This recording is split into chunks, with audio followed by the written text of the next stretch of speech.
Hey, what's up, man? Good morning to you. It's freaking what time is it? 7:36 a.m. Time to get up. All right. If you're on your way to work, or taking the kids to school, be safe, be smart. I'm gonna start doing a little news things, all right? So we're gonna start off with some New York shit. Then we're gonna get into some other shit. All right. Upstate New York prisons, the officers are going on strike, bro. Do you know what the fuck that means? If the officers are going on strike, who the hell's going to watch the inmates or the convicts? Who's going to take them to their mandatory services? Who's going to take them to the doctor visits and shit like that? Nobody. That's who. Well, Governor Hochul of New York, right? I don't really like that bitch. But anyway, Governor Hochul of New York, she's going to send out 3,500 National Guardsmen.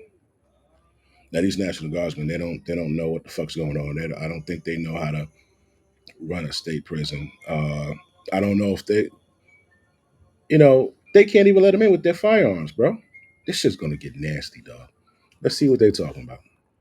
Creating more than 3,500 National Guard members to support operations at striking prisons.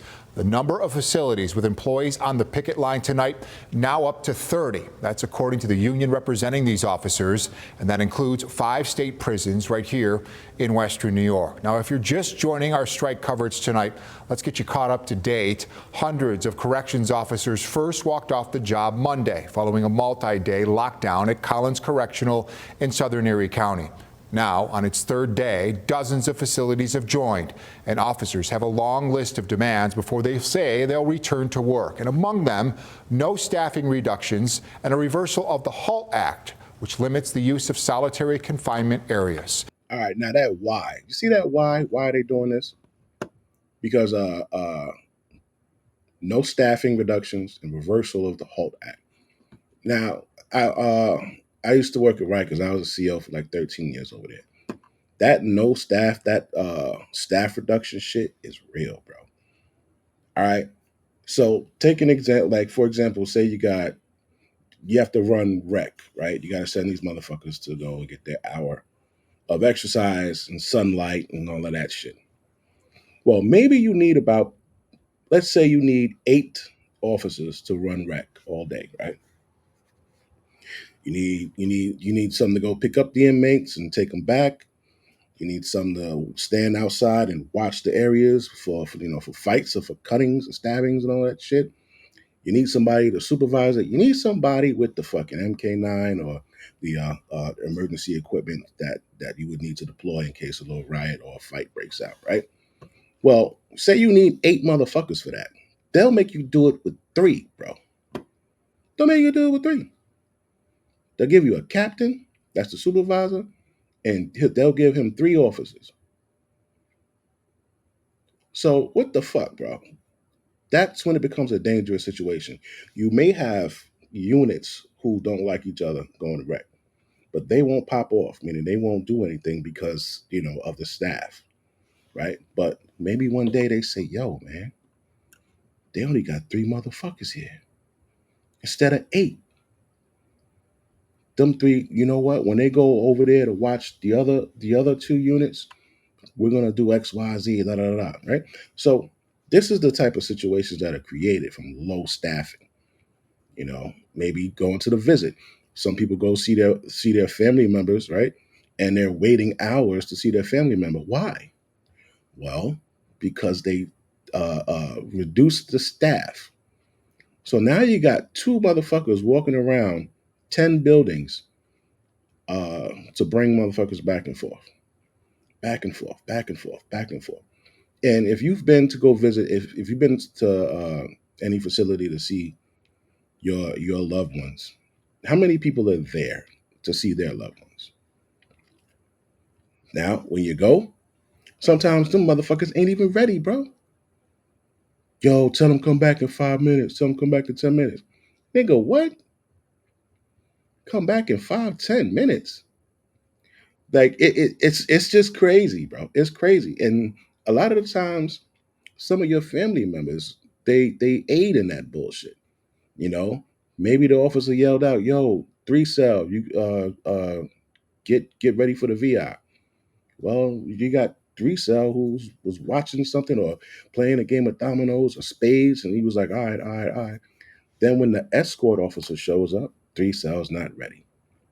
He's like, "Yo, hold on, let me go, let me go get ready." You know, he wants to brush his hair and wash his face, brush his teeth, put on, change his clothes, or he might say, "Yo, come back in 10 minutes." So now you're waiting for your visit, right? He had to go pick up your boyfriend or your son, and then he has to go pick up 4 or 5 other motherfuckers. So now he goes to get the other 4 or 5 motherfuckers. It's just not, it's not, it's just a messed up situation. Okay, so I get that. The no staff reductions. That's perfect. The HALT Act. The HALT Act is the restrictions they put on solitary confinement, which don't get put in solitary confinement. That's just it in a nutshell. How do you get put in solitary confinement? Fighting, cutting, stabbing, not following orders, you know, things like that. Don't do it, bro. Now what they've done, being that they put basically sanctions on this solitary confinement, a guy could go do what he want and get out of the fucking box. Like he doesn't have to serve it. I think it's they put a stipulation of no more than 3 days or some shit like that. When I was on Rikers, man, they had dudes in there with like 400, 800 days. And that's nothing. Upstate, they'll put a motherfucker in there for like 2 years or more. I've met people who told me that they were in state. They were in the box for 2 years straight, solitary confinement. So I'm like, 2 years, nigga, what you did? I just had a fight. Damn, they put you in there for 2 years? Normally a fight might be like 40 days, 30 days, something like that. They put you in that bitch for 2 years? So the use of solitary confinement has been reduced, therefore increasing violence. Because if there's no repercussions, then what's stopping me from, doing what I want? I'll fuck this dude up, and I'll be out in 3 days. Stupid shit. Now, this is a complex issue, not only involving prison officers, but the inmates and state officials as well. 7 News strives to give a voice to all sides involved. And tonight, you'll hear... Now, you see this prison reform advocate right here? New York does this a lot. I don't know about any other states, but New York loves to put ex-cons as prison reform advocates, which is not smart because, of course, they're going to advocate for the inmate who was doing something wrong, and now they don't want the punishment to be as harsh. Duh. I mean, this is like common sense is not fucking common, bro. You see these dudes, they have all of these degrees and shit on their walls.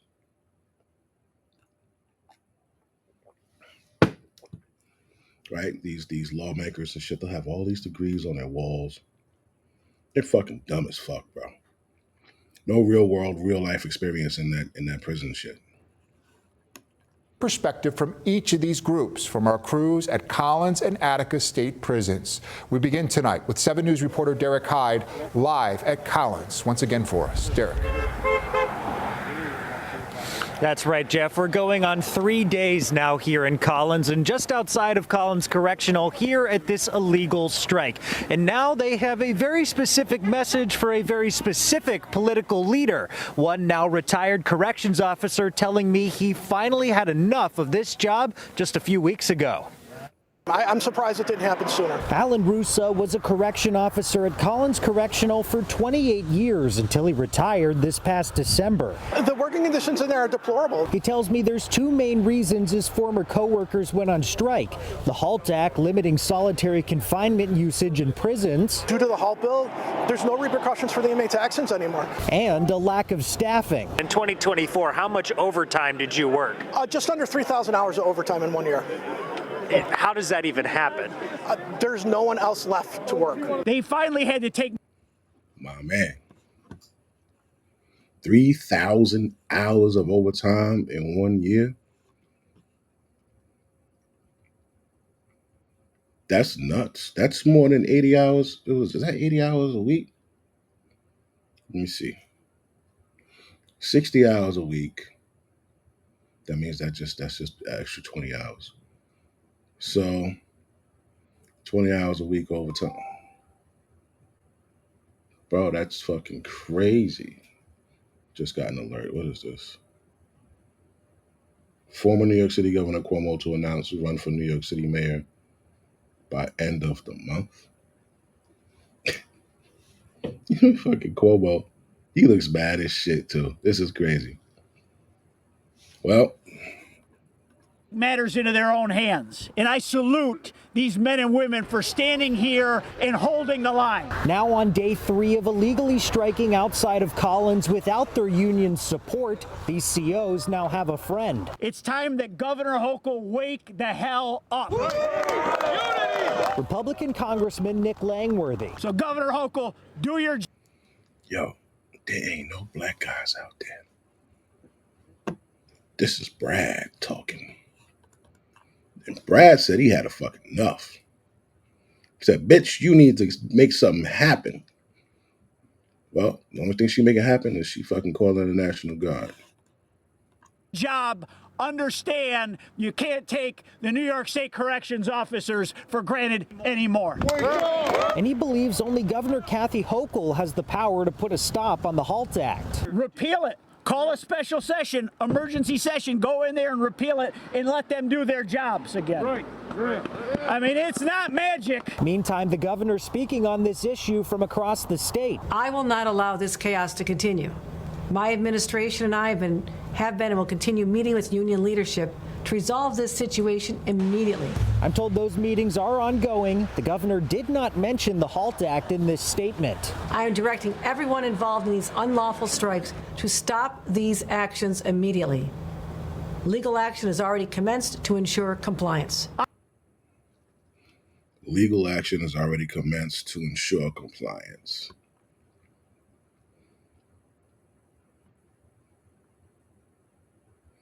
You see, you really got to be able to hold shit down, financially. You gotta prepare for days like this, man. Because when she says shit like that, y'all, it's ideal to be able to say, oh, all right, well, guess what? Call us when you're ready to fix the fucking problem. You know what I'm saying? And everybody fucking strike. The thing about striking, if you strike at the most crucial time, you can really get some compliance, right? Like striking on a Monday, right? There's nobody there to receive the inmates going upstate from Rikers, right? There's nobody to send the inmates from upstate to the courts, right? There's no movement. There's nothing. Like the best time is like 4 o'clock in the morning, bro. 4 o'clock in the morning. Everybody leave. Stand outside. Don't go home. Stand outside and maintain communication with your tour commander, right? Whoever's in charge of the fucking jail at that hour. That's the tour commander.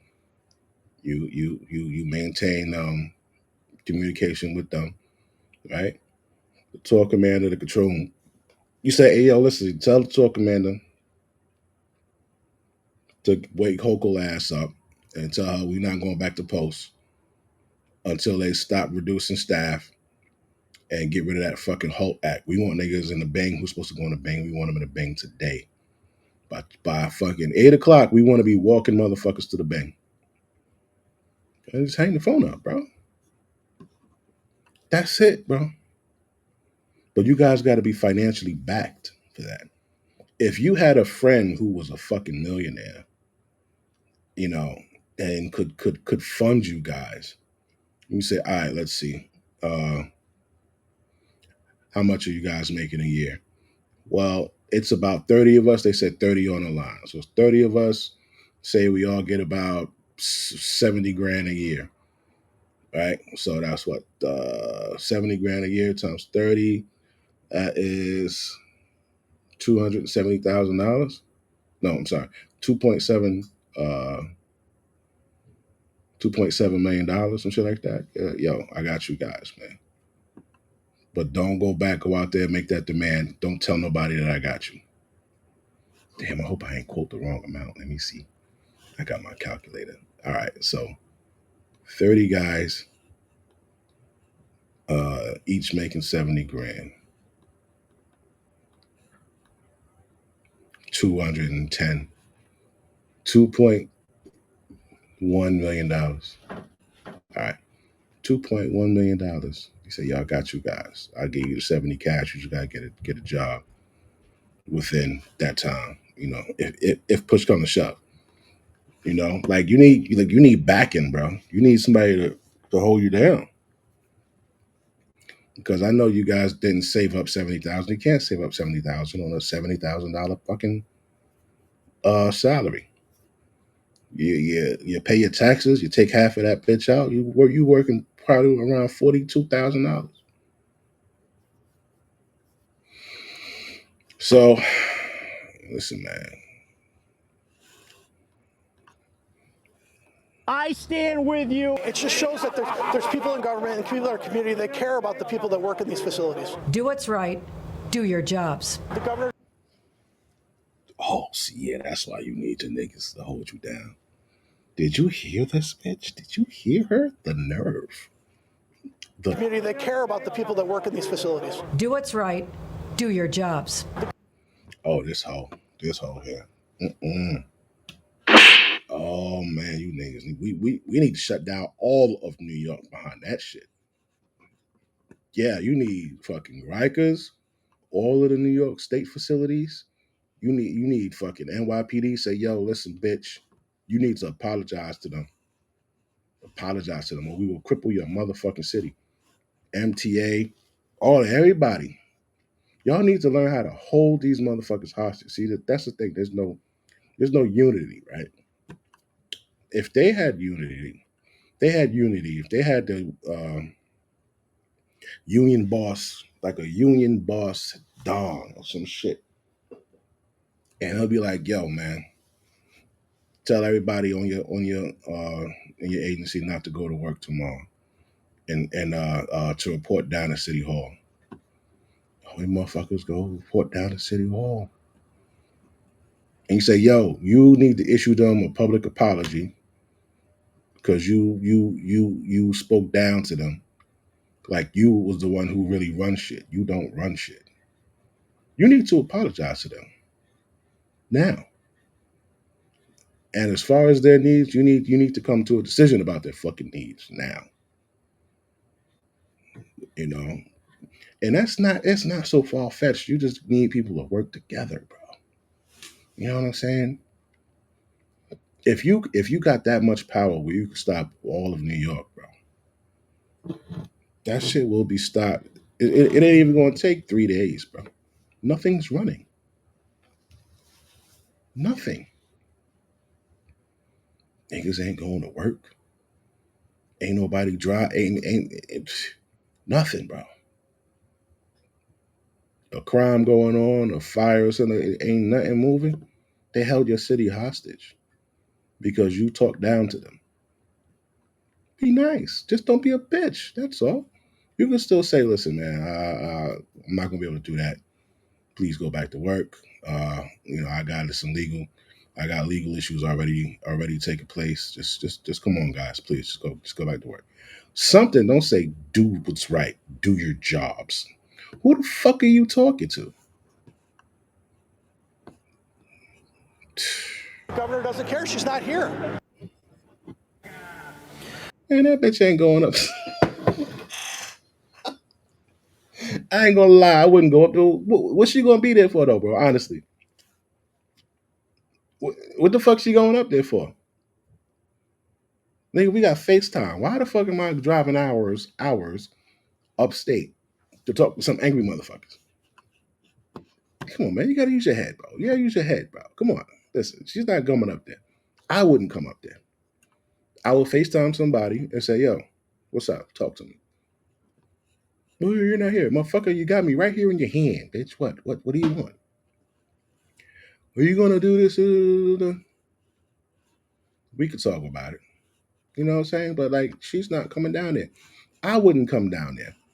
You know what I'm saying? But I'm saying, all I'm saying is, nah, don't let her talk to you like that. But you can't say, oh, she's not here. Nah, man, nobody would be there. Now, Collins, where I am now, is far from the only prison on strike right now. Like Jeff mentioned earlier, according.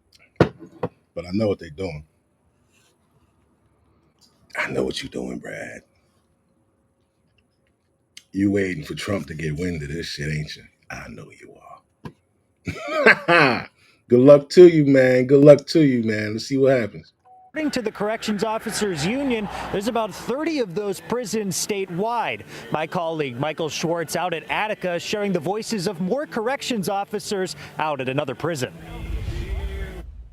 They want to go home every day. They have families. Daughters of corrections officers stood across from Attica holding these signs as their fathers remain on strike. Hundreds have set up camp across the street in this lot. Bonfires burn as members of the community stop by to drop. Yo, these motherfuckers are serious. They're out there in the fucking cold, bro. But with fucking Russian hats on and a hot dog. They're out there in the cold. Oh, shit. They are not playing. Yo. Drop off food. I'm here to tell you, for them to get to this point, it's pretty serious because they know there's going to be monetary repercussions and they may face losing their jobs. But to them, it's worth that than going in there and losing their life inside those walls. Anthony Makowitz spent 37 years as a corrections officer, 35 inside Attica. I can honestly tell you, my last 5 to 7 years here, when I left my house every day to kiss my wife, I wasn't so sure I was going to come home safe every day because I could see the deterioration of the way the jail system is being run. We have a system that is outdated itself. Jerome Wright of Buffalo spent 32 years inside prisons across New York, but not as a corrections officer, as an inmate. He spent some of those years in Attica. Probably one of the worst. All right, now, here we go for Comedy Hour. You ready for Comedy Hour? Here we go. Get ready to hear some stupid shit. Let's see. Places I've been to, it is extremely oppressive. Right.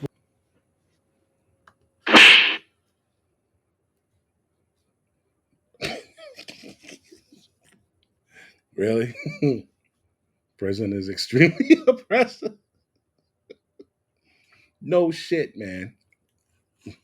Was convicted of second-degree murder, manslaughter, robbery, and burglary in the. See, these are the motherfuckers that they're listening to. This motherfucker convicted of manslaughter, robbery, burglary, and what? Bronx when he was 18. It is extremely oppressive. Wright was convicted of second-degree murder, manslaughter, robbery, and burglary in the Bronx when he was 18. I'm not from. Second-degree murder, manslaughter, and robbery. So these are the people who these stupid motherfuckers who work in these jails and shit. These are the motherfuckers that they listen to. Talk about oppressive. You out there bodying niggas, man. What are you talking about? There's nothing more oppressive than a nigga robbing you, making them give you something that they don't want to. What the fuck are you talking about, man? Just shut the fuck up, bro. Originally from here, and drug case, involved some shootings, people got killed, and I was one of the perpetrators. But since being released in 2019, he became co-director of the Halt Solitary campaign. Wright says the HALT Act, which limits the use of solitary confinement in New York prisons, has been violated. I did 7.5 years of solitary confinement time myself, and I can tell you it was the worst period of my entire life, and I still suffer some of the vestiges of the trauma from that to this very day. Yet they're complaining that they need it repealed because it doesn't work. How can you say something doesn't work when you haven't fully implemented it? Right. Yeah. That's some democratic shit. No, nigga. Listen, you was in there acting like an asshole. I could tell by your fucking demeanor. You were in there acting like an asshole. Thought you was Billy Badass. You went in there for fucking two bodies or one body, and you was a drug dealer and this or that. You went in there with your fucking chip on your shoulder, man. You don't like the fucking like. So why should they even listen to what this thing is saying? I know people. Who have a different outlook, who did time, and they have a different outlook on this shit. One of the one of my viewers, he has his own YouTube channel, the Pookie and Ray Ray Show. He did like 20 joints or some shit like that, man. And his perspective and outlook is completely different than that guy. And he ain't no soft ass nigga neither. Like it's not like he was, soft in there. Like, but there's certain people who remain in victimhood. I can't stand a nigga that is just a victim, bro. I hate that shit. And this nigga here, he's speaking from a position of being a victim. I'm still suffering. So man, shut the fuck up, nigga. Like, come on, man. You tough, right? Stop it. Fuck you talking about? Fuck is a convicted killer, robber, drug dealer talking about? Oh, I suffer PTSD. Shut the fuck up, bro. It says it's not the incarcerated population against particular guards, but against a system that he fears is troubling. Our safety, the incarcerated population's safety, is in jeopardy. But the corrections officers on strike and those who support them say the safety of COs is on the line every day they go to work. This is not a political thing. This is a life and death thing. Michael Schwartz, 7 News, Attica. So yeah, so that's what's going on up there in fucking Attica. Apparently 3 prisons. All right. This broad is such a dick, bro. Oh my God. Oh, I thought there couldn't be anybody worse than who we had prior to her, man. Who we had prior to her. Directing everyone involved in these unlawful strikes to stop these actions immediately. Breaking news in the last 30 minutes, we've learned that a judge has granted a temporary restraining order mandating corrections officers to stop their so-called wildcat strike immediately. This as Governor Kathy Hochul sends in the National Guard in an attempt to ensure safety and security at New York State prisons. But as we come on the air live at 5, corrections officers continue to demand better working conditions. Good evening. I'm Mary Alice Demler. And you know, one thing I learned from a motherfucking inmate, bro. You know, one thing I learned. One of the things I learned a couple things. One of the things I learned from an inmate: people only respect violence. The motherfucker told me that, and I was like, yeah, that's because you was a violent motherfucker. Like, that's not how the world works. Then I began to see this motherfucker's right. People only respect violence, bro. If you sit back and look at it, the world is governed by weapons. Oh, this motherfucker got a nuke. Oh, that motherfucker got a nuke. You know, this motherfucker got drones and missiles and this and that. And that's how they sustain their spot on this fucking blue ball, right? Don't fuck with me because I got a missile. You're not going to violate me. Yeah, right? Those that do not have missiles, militaries, shit like that, they get violated, right? They get picked on, right? Get robbed, right? Now, back down to the smaller level, in jail, nothing is going to change for a convict, an inmate, or a correctional officer. Nothing's going to change for either one of them unless you make it change through force, through discomfort. It's the only way you can make a situation change is through discomfort. You got to put whoever's fucking your situation up, you got to put them through a form of discomfort, right? So they have to do this. If you want them to stop reducing staff where it's making it unsafe for you, and when you reduce staff, not only does it do that, it makes other people work harder. The harder they work, the more stressful they are, the more tired they are, the less likely they're able to make a smart decision in situations because they're fucking fatigued. You know what I'm saying? So if a guy was just doing 50 hours a week or maybe 60 hours a week, he'd still be on his toes and still be able to do things. He'd still be able to recognize danger and make good decisions, right? But if he's doing 80 hours a week, he's doing 80 hours a week, 40, and he got stuck every fucking day for overtime, another 40. And then the next week, the same thing, does his 40, and then he does another fucking 40 in overtime. There's going to come a point where his body is going to shut down. First, it's going to be his mind. He's going to start falling asleep on posts. He's going to start falling asleep on break. He's going to start falling asleep at the wheel going home. You know how many people we had crash going home? I almost crashed going home, though. A couple times. You just be fucking driving, bro. And then you open your eyes and then you see a car coming towards you because you're on the opposite side of the fucking double yellow lines.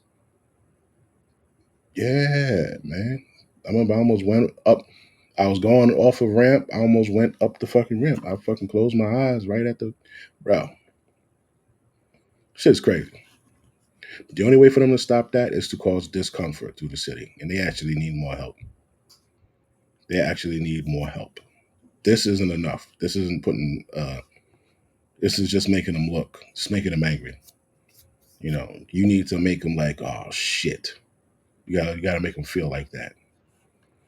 Hello, everyone. I'm Scott Levin. Picket lines and protesters now popping up at 30 prisons statewide in New York. From Collins all the way to Attica, we have team coverage for you live at 5. We go first to Andy Payton. He's in Attica. What's going on there at this hour, Andy?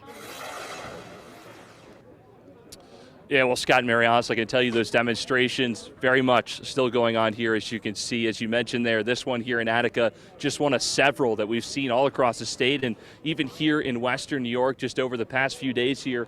What's been interesting to see is just within the last hour that we've been here, folks in the community have been coming in and providing some firewood that you can see over here and some snacks. If we can go pan over there to the right to try to help out with keeping them warm, keeping them fed, quite literally fueling the fire here in many cases. But the main difference that we're seeing today is across the street there over in the facility and what's inside there. You can actually see a couple of the vehicles now right in front of there, Ben. This is the first time we're seeing this here. Those are National Guardsmen right there. We're told about 12 of them have been sent here to help remedy the staffing situation here. You heard Governor Hochul make that stern promise yesterday, saying that if this strike continued, the National Guard would be coming in here, and that appears to be the case after calling these demonstrations illegal and unlawful, saying that this essentially needs to stop here because this is violating Taylor law that prohibits state employees like these correctional officers from going on strike. But the officers that we've spoke to here since we've been on the ground here have said that what's unlawful are the conditions that they're having to face and the fact that they're working in many cases 30 24-hour shifts at a time continuously. They're not being able to see their families. They're not having time to even take breaks for lunch or dinner breaks. And they're saying that this strike is just going to continue really until they start to see an improvement there when it comes to the conditions on staffing, when it comes to the pay that they're asking for, and some serious reforms when it comes to prison confinement, specifically speaking. So I just did a check and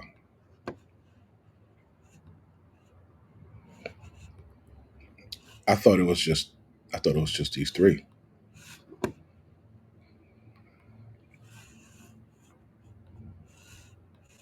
These are the prisons that are on strike.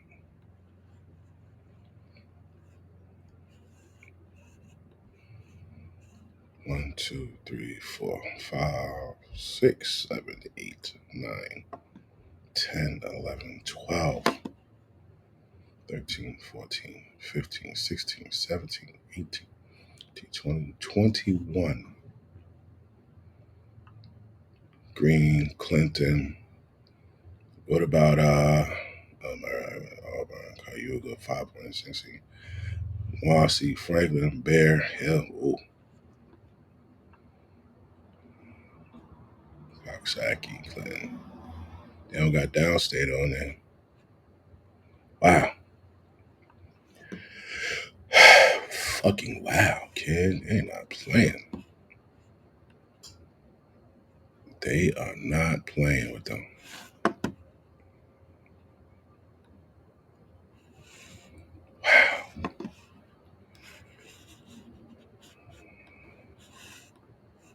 To solitary confinement. They'd like to see that changed, especially with the HALT Act. So again, you can see the scene here. This is not looking like it's going to be stopping anytime soon here, as they've expressed that to us.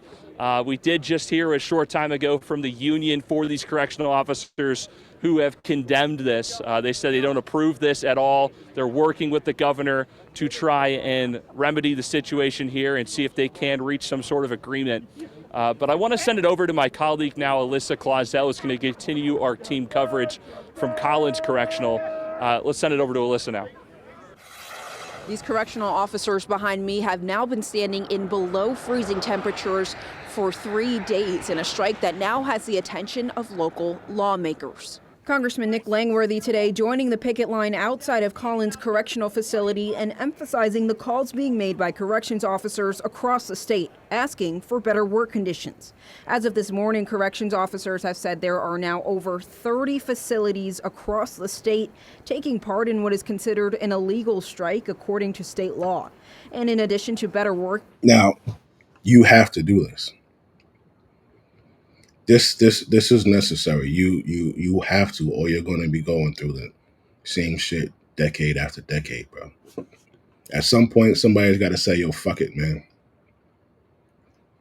Fuck it." You know, and sometimes, it's, you know, I had this one captain, man. Shout out to Captain Holmes. He said, "Yo, sometimes in your career, it's going to be time to punch in." And what he meant by that was sometimes you're going to have to really stand on business when the time comes, whether it's dealing with inmates or it's dealing with the policies and the bigwigs, as they call them, you know, and they punching in, bro. Working hours, part of the request being made by corrections officers is the repeal of the HALT Act, a piece of legislation passed in 2022 that guards say have made it harder to discourage bad behavior in the state's correctional facilities. Langworthy today calling for it to be repealed as Governor Hochul responds to a third day of strikes. Repeal it. Call a special session, emergency session, go in there and repeal it and let them do their jobs again. I will not allow this chaos to continue. My administration and I have been and will continue meeting with union leadership to resolve this situation immediately.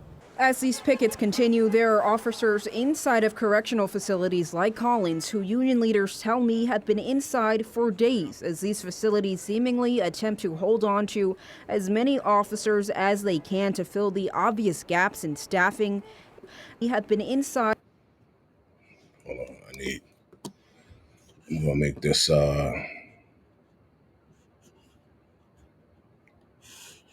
me use this in the thumbnail.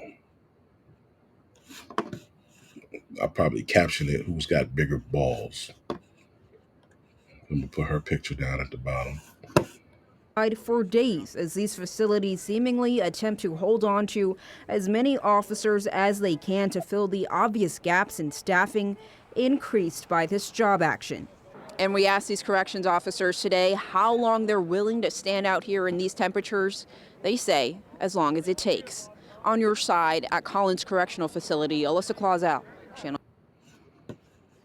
Mm. Wow. Well, good luck with that. All right, on to U.S. Treasury. Oh, Bissett says U.S. long way from boosting longer term debt sales. Treasury Secretary note Fed quarter program as one factor.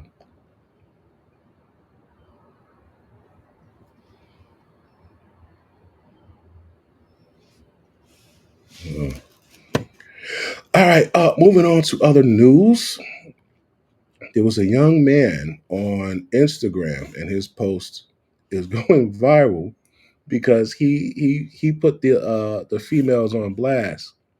Right? Look at this shit here. This shit is hilarious. Look at this.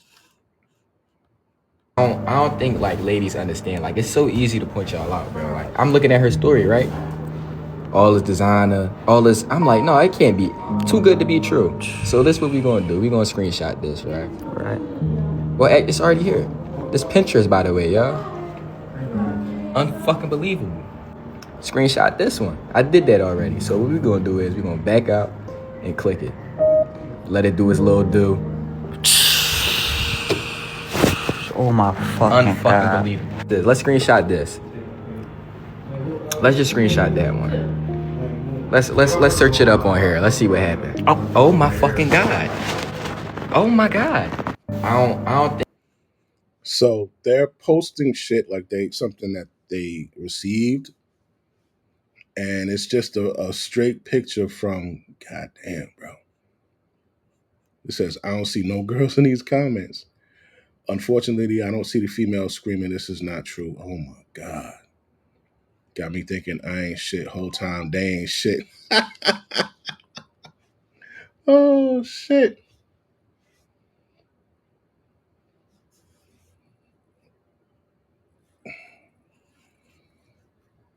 Oh, that's embarrassing. That's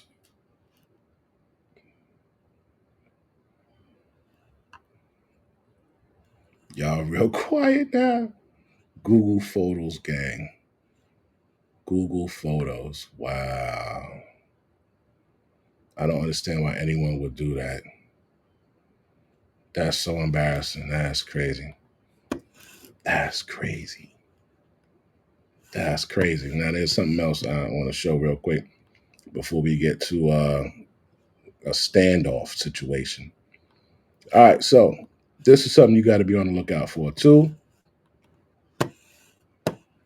This is an app that's letting this woman put a pregnant sign on a fucking on a piss stick. Oh my God, you for real? No, you for fake. No, you for real.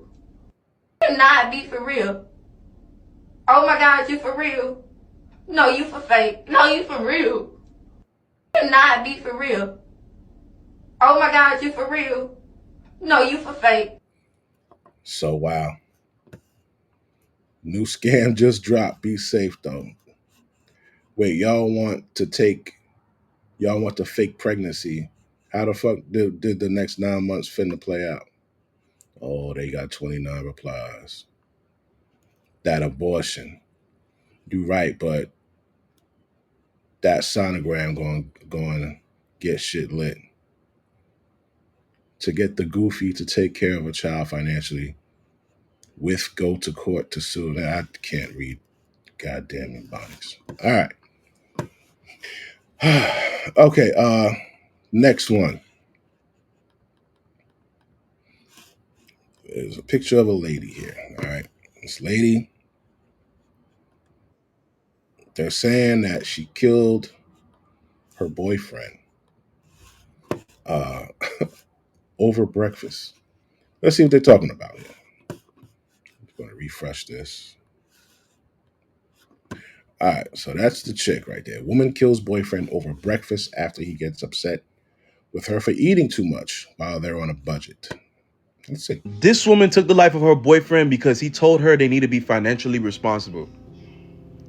I swear to God, this has to be the craziest thing I heard all day. Let me explain. Tammy was upset because breakfast just was made and she decided to eat a majority of the food, leaving him with barely any. She admitted that they were on a tight budget and he was trying to keep them afloat. That's why he was getting on her about wasting. She got so upset she grabbed one of his firearms, he was 23 by the way, and decided to let it off where it hit him in the chest and he sadly passed away. After she did it, she called the police, they came, and she swears to them that it was an accident, it was just a heat of the moment. So basically, bruh passed away for trying to be financially responsible. You have some folks defending her, stating that we don't know their whole history, she probably still defending him, there probably was some other stuff going on. Bruh, I'm not here to make excuses. She admitted to what really happened. She got bruh gone because he was reprimanding her about not being financially responsible. Rest in peace to him. She was 24. She about to see her life in jail. He was 23, and he didn't even get to finish living his life yet. Sad story. You know, I don't really have a lot of young people that watch this channel, but I might have people who are older, but still haven't quite matured yet to the point where they can maneuver around these broads on their own. So to those guys, man,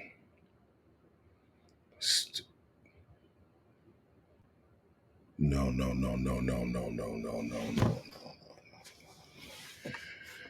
Ah, come on, man. Come on, man.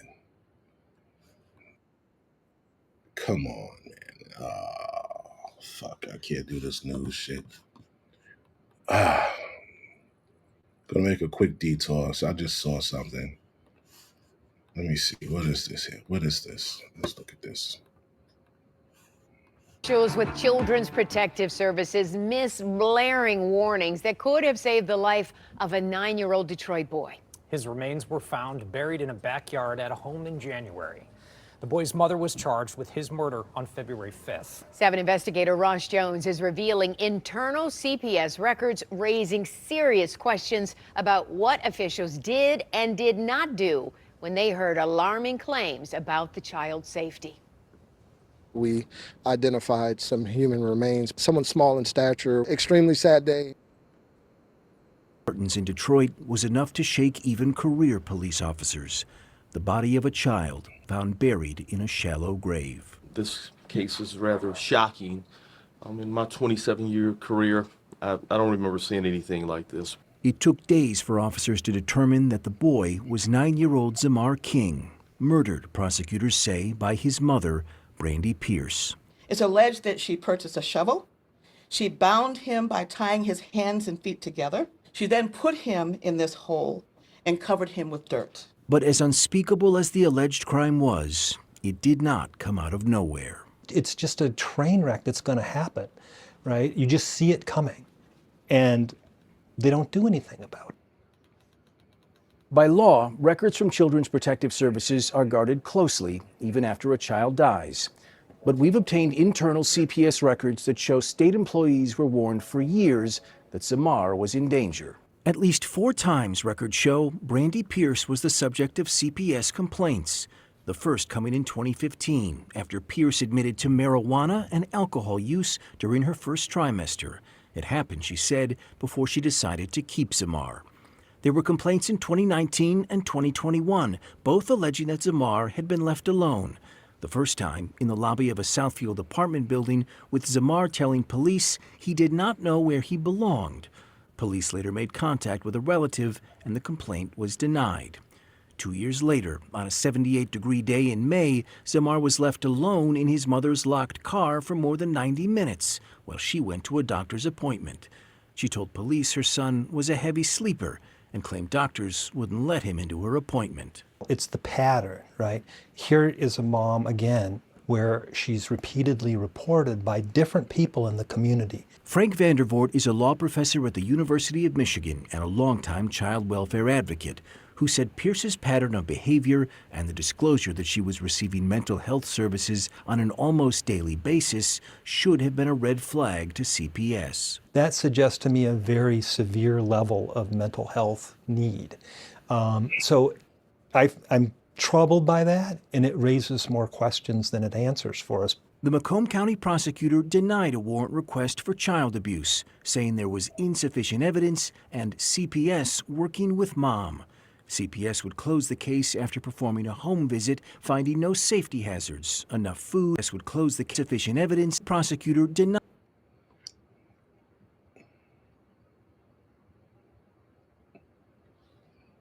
I want to see the name of the prosecutor.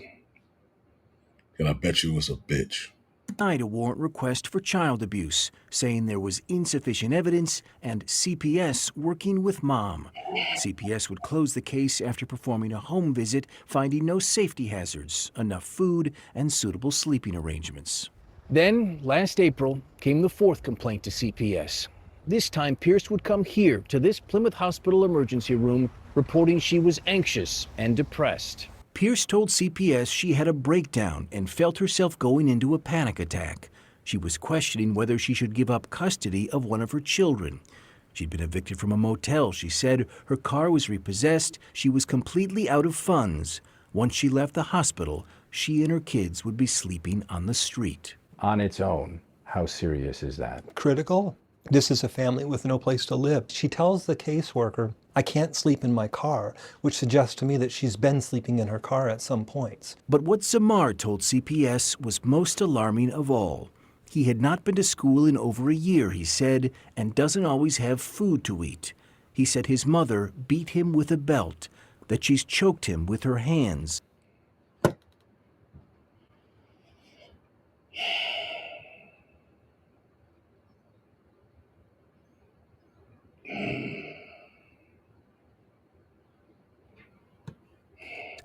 And that she wants to kill him. Any rational, normal person walking out on the street hearing this would be completely alarmed by what they're hearing.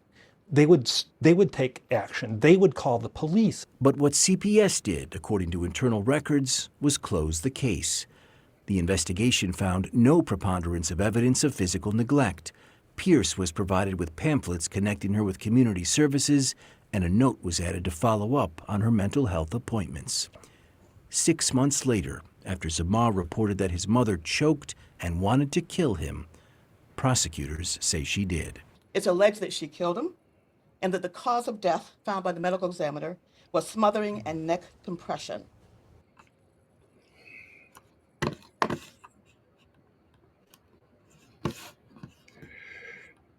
That's it, man. I can't do anymore, bro. Oh my God, bro.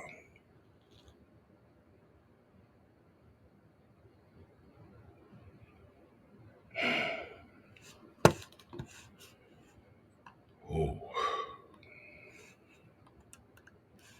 You know, there was a study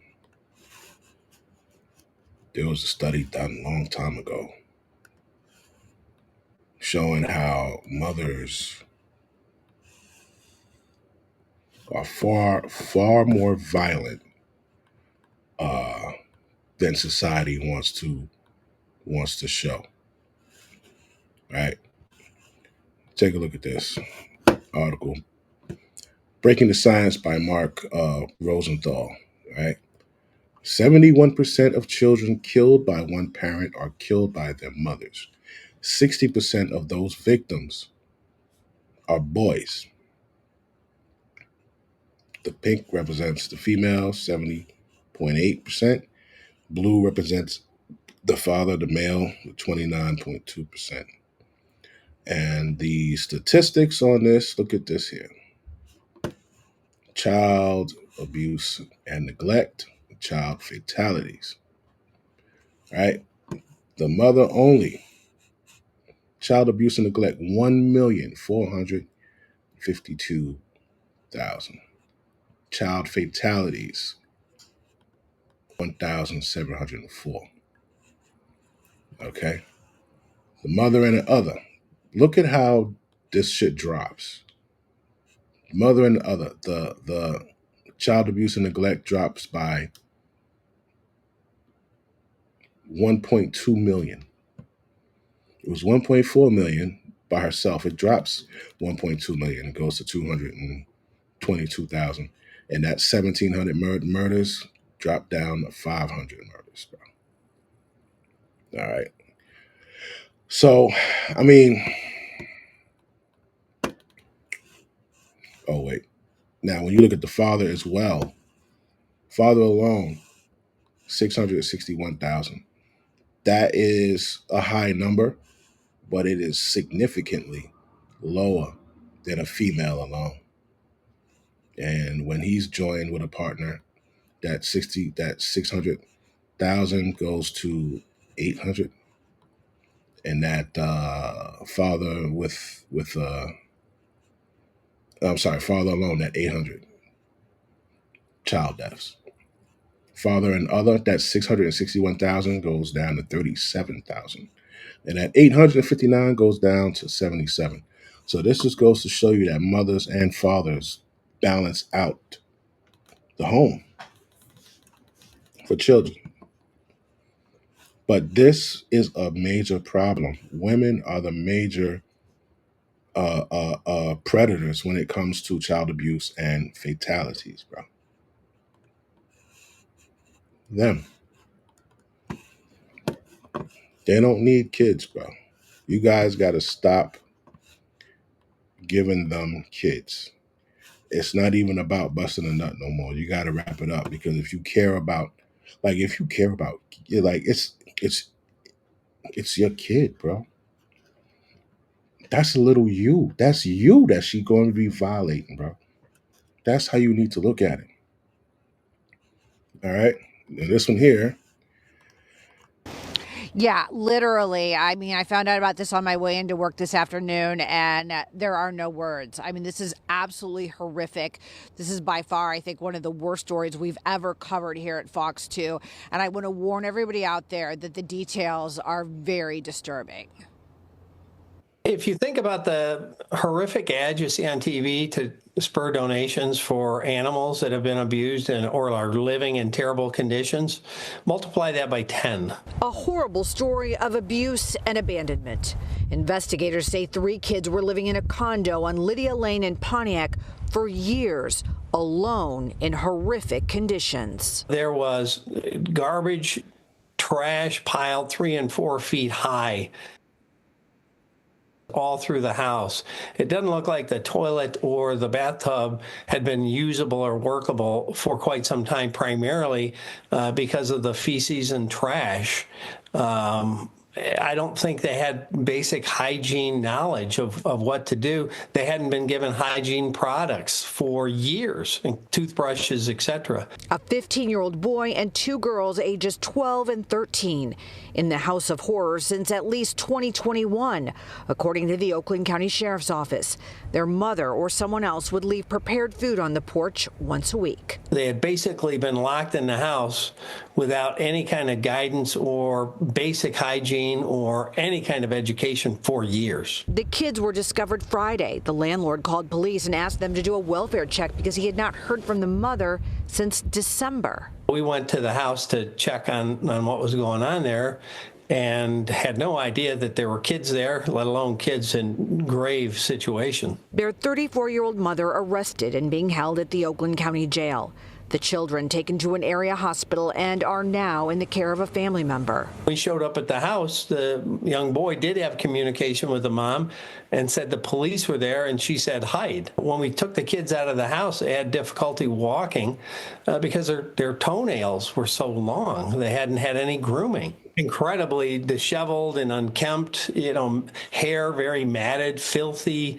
Authorities trying to figure out how this abuse went on for so long without anyone knowing about it. It's pretty heartbreaking that the kids would have to live under those conditions. People just kind of get in their car and go. Another of my neighbors, we were just talking today, and she said to me, she says, look at all this snow.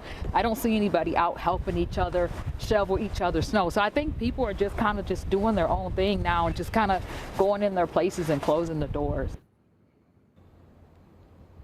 It's still just so.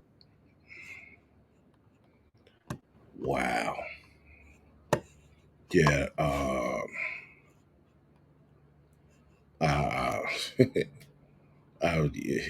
I ain't got no words, man. Yo, listen, man. Try to have a good day today. All right. You're closer to the weekend. If you have the weekends off, I know I didn't have the weekends off, so just be safe, okay, guys. If you see somebody violating a kid, man, say something, bro. Call 911, something, man. Or ask. You know, kids are innocent, bro. All right, yo, I'm out of here. I'll let y'all later.